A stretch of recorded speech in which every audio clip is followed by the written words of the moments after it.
Hello everybody, my name is David and welcome to Almost a Country, a series in which I dust over some old maps, try to recognize faces of some long dead people, and most importantly, try to share with you my love for failed attempts to declare a country. Ready for episode 1? Today I give you the Lemko Republic. It is the year of 1918.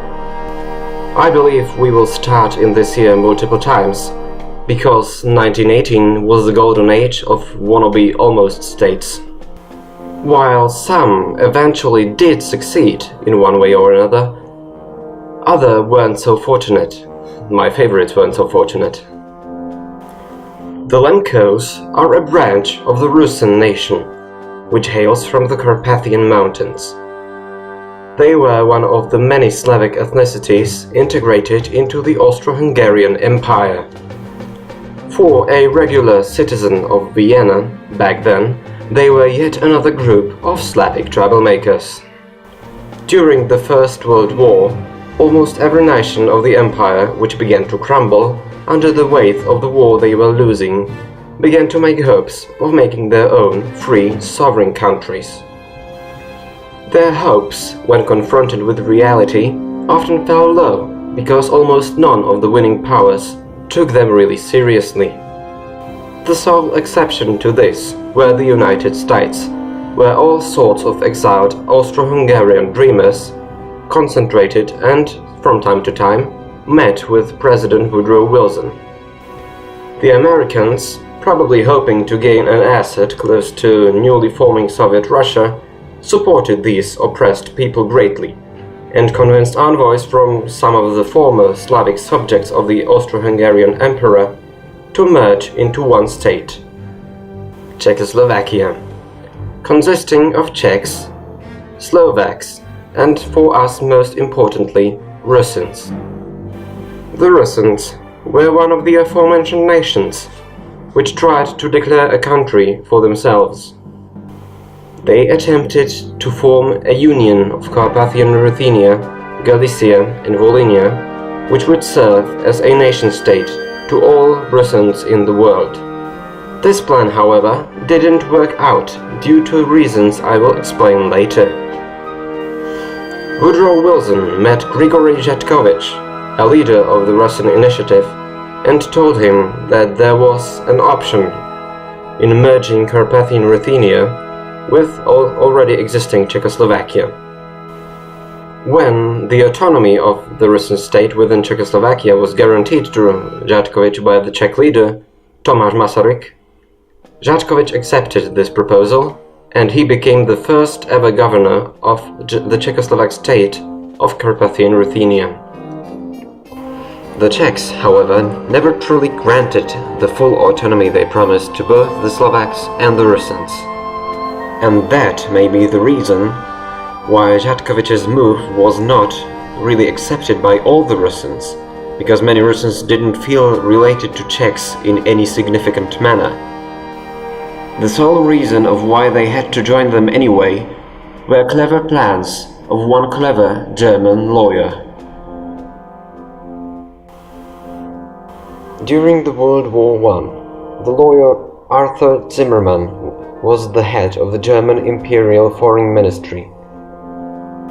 Zimmermann was well aware of the difficult situation the Central Powers were in.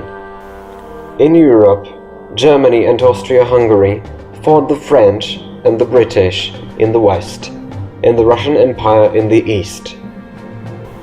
Zimmermann tried to close at least one of these fronts. In the West, he partially incited the Irish and the Indian uprisings, and he almost made Mexico to declare a war on the United States. In the East, on the territory conquered by the Central Powers, the German Foreign Ministry designed and in 1917 declared a client state called the Ukrainian People's Republic, and sent Russian Bolsheviks exiled in Switzerland to St. Petersburg to incite a rebellion and embroil Russia into a civil war. The Eastern plan eventually succeeded, and Russia signed a separate peace with the Central Powers, and the Russian Civil War between the Communist Reds and the conservative whites followed soon after, during which many interesting failed countries rose and fell, and I will cover them in future videos. Now back to Ruthenia. As I said before, not all Russians were exactly happy about Jatkovich's intention of joining Masaryk's Czechoslovakia. There were groups who felt to have more in common with the Russians. These Russians were rallied under yet another lawyer, Dr. Yaroslav Kaczmarczyk, who on the 5th of December 1918 declared the Lemko Republic in Florinka, a village consisting of about 1,000 souls, which was made to be a capital of the newborn country. Soon after the declaration, a terrible disunity struck the Lemko citizens. Some were certain they would remain independent after the war ends. Others noted that they had no chance of remaining independent and that the Lemko Republic should join with Russia, which seemed to be the main course of thoughts of the Lemko leaders as well. When the Civil War of Russia broke out, many became disillusioned and rejected the Lemko Russian design, as the Civil War went better for the Reds. Others, including Kaczmarczyk, believed the whites would eventually emerge victorious, and that a Lemko-Russian merging could be possible after that. There were also communists who wanted to join Russia only in case of a Red victory. Then there were Lemkos who didn't care for the Russian Civil War, because their wish was to merge the Lemko Republic with Czechoslovakia anyway.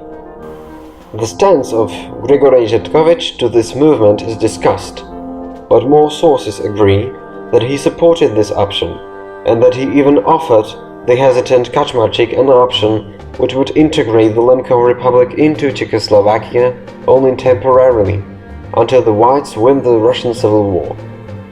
Although, personally, I don't find it very likely that Masaryk would allow Jatkovich to make this plan a reality and release the Lemkos once the Russian Civil War was over.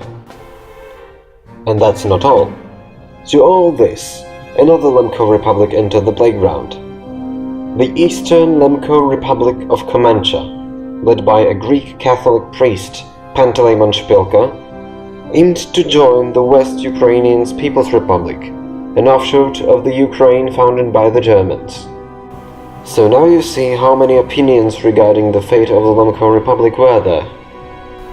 And unfortunately, none of them was implemented in the end, because another player emerged from the depths of history with the game already won.